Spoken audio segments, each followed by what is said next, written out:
Buenos días, sean todos bienvenidos a esta cuarta y última conferencia respecto a la confección del trabajo práctico número 4. Mi nombre es Jonathan Ruiz y soy docente de la materia Teoría General del Proceso que se les ha asignado para este semestre. Bien, en cuanto a la confección de este cuarto entregable, ya han recibido, como las anteriores entregas, el material, por lo que voy a ir a focalizar en los conceptos puntuales que yo considero que a ustedes, según lo expuesto, han generado mayor controversia o quizá algún atisbo de confusión, dejando al resto para que ustedes lo investiguen y por supuesto estando yo a disponibilidad de ustedes para cualquier tipo de consulta que necesiten realizar, como siempre ha sido. Entonces vamos a hablar de la prueba, ¿no? Pero antes, como siempre digo yo, de hablar de algo, necesitamos saber qué es, conceptualizar ese algo, ¿bien? La prueba es un método de averiguación y comprobación de la verdad, punto. No es más que eso. Ahora bien, teniendo en cuenta qué es la prueba, ahora vamos a hablar de la prueba en el proceso civil, que básicamente la prueba en el proceso civil es la comprobación por los medios que la ley va a establecer acerca de la verdad o no de la controversión de las partes. Bien, es decir, confrontar las pretensiones mediante un medio de prueba. Tengo al demandado de un lado, tengo al demandante del otro.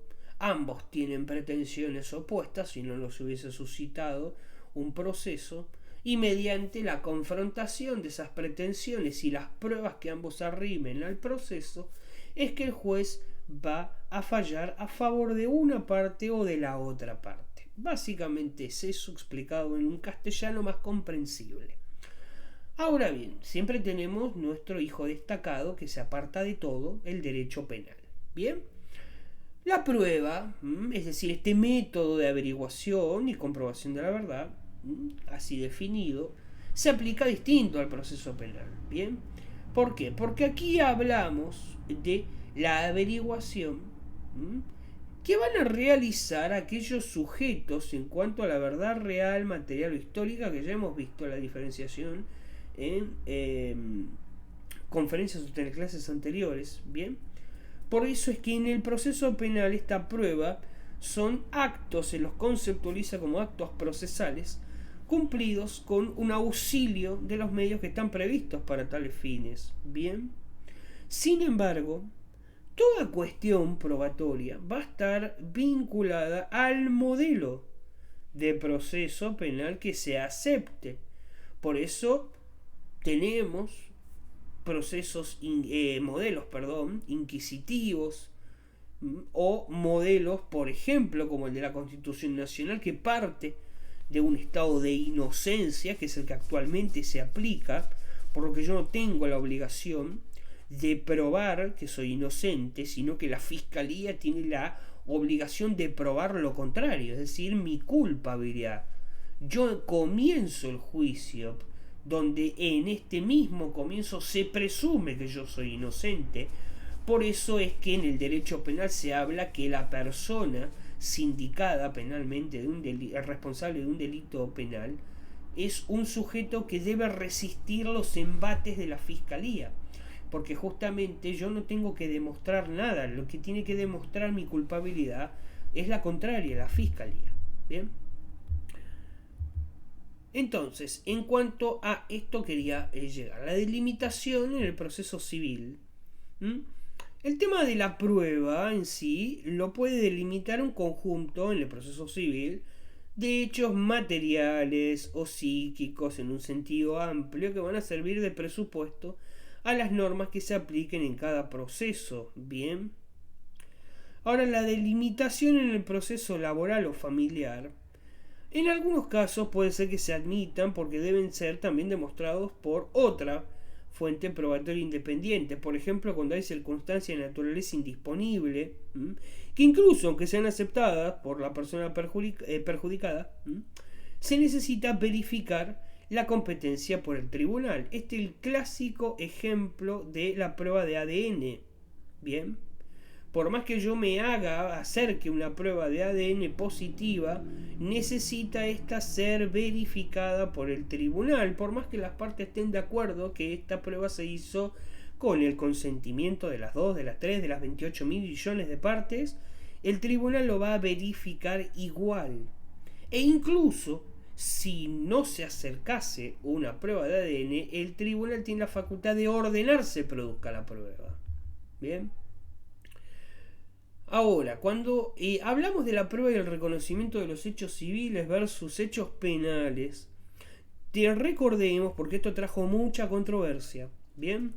Que en el proceso civil, en sí, el reconocimiento de aquellos hechos en la que se fundan, recuerden, las pretensiones, más el desconocimiento o la negativa del derecho aplicable, transforma a la cuestión en una cuestión de puro derecho.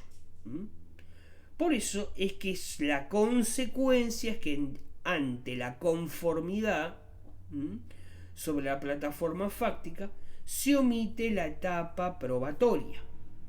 ¿Qué quiere decir esto en castellano más simple? Si las dos partes acuerdan, admiten los puntos en la demanda, si yo al contestar la demanda me allano, es decir, reconozco todos los puntos que se tratan de inculcar a mi persona, se suspende la etapa probatoria del proceso civil, porque claramente no hay nada que probar. Si yo ya me allané, reconocí todos los hechos. Bien. En cuanto a lo que es la cuestión de los hechos notorios, otro concepto que trajo algo de confusión, no tanta, pero bueno, ya que estoy lo aclaro, estoy para eso. La costumbre, bien, también puede ser una fuente del derecho, por lo que cuando se invoca el famoso uso y costumbre, tiene que ser acreditado, salvo que fuese una cosa muy, muy, muy notoria en este caso, ¿no? En sí tampoco es necesario probar hechos que sean evidentes o normales y o notorios, ¿bien? Ahora, respecto a un hecho notorio, va a señalar uno de los 2 millones de autores que tiene la bibliografía, que es Couture, que se debe distinguir el concepto de notoriedad con el de generalidad. Es decir, un hecho puede ser notorio sin ser conocido por todos, en este caso, ¿bien? ¿Por qué? Porque puede ser que sea notorio para los habitantes de un pueblo que son de 100 habitantes. Ahora salimos de ese pueblo de 100 habitantes donde está el mundo y nadie sabe lo que pasa en ese pueblo. Se entiende, ¿no?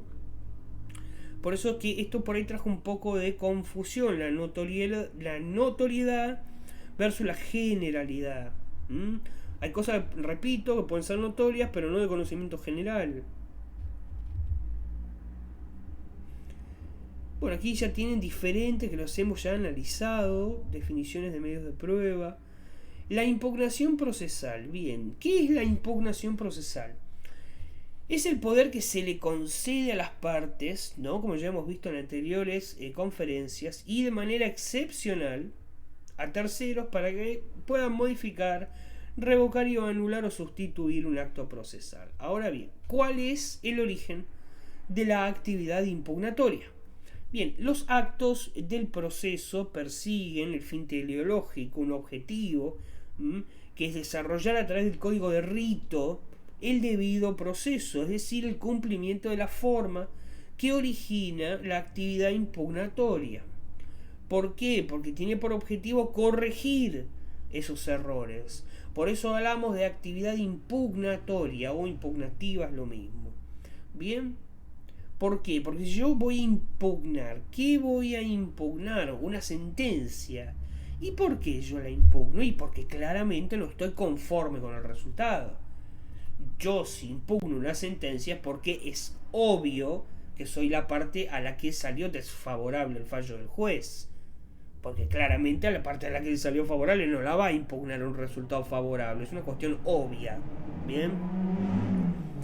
Ahora, ¿cuál es el objeto de la impugnación? Porque yo no voy a impugnar la sentencia porque estoy aburrido. ¿Bien?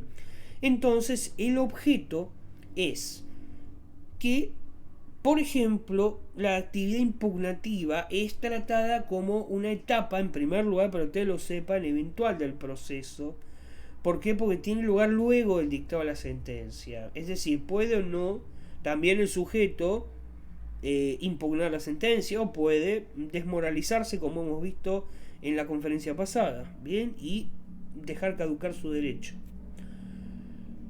Por eso tengo que aclararles que la posibilidad de sobrellevar una impugnación es amplia, de presentar, perdón, una impugnación es amplia, y no se va a limitar solamente a refutar hitos puntuales de una sentencia, sino que la actividad en sí se va a realizar a lo largo de todo el trámite judicial con diferentes características. Yo puedo impugnar una medida procesal, yo puedo impugnar una medida de no innovar, yo puedo impugnar lo que quiera, siempre y cuando por supuesto tenga fundamento, no obvio. Aquí les dejo los principios, que eso ya lo hemos visto bastante, que rigen el sistema impugnativo: congruencia, taxatividad, simplificación y bilateralidad. Bien, porque hablamos de presupuestos del derecho procesal, que son los presupuestos políticos que van a determinar, ¿no?, la existencia funcional de un ordenamiento procesal. Bien, entonces hablamos de presupuestos generales que, recuerden, concretan y mediatizan a lo que son las garantías constitucionales. Ahora, en cuanto a los sujetos de la actividad impugnatoria, hablamos de que pueden deducir impugnaciones todos aquellos sujetos que se hallen afectados, es decir, con un derecho conculcado por un acto procesal viciado. Bien, esto pasa mucho también en la administración pública, por eso es que se considera de interés propio del impugnante y de interés directo también. Y deben tener interés concreto en que se repare ese derecho. Por eso es que debe haber una vinculación con la entidad o forma del agravio. Bien, tienen que ser los agraviados directamente en sí. Por eso es que hablamos de los sujetos de las impugnaciones en el proceso civil, que son las partes: actor demandado, algún representante, terceros en calidad de parte, etc. Las partes en el sentido restringido, que es aquel que es denunciado, o el denunciante, aquel que lo denuncia.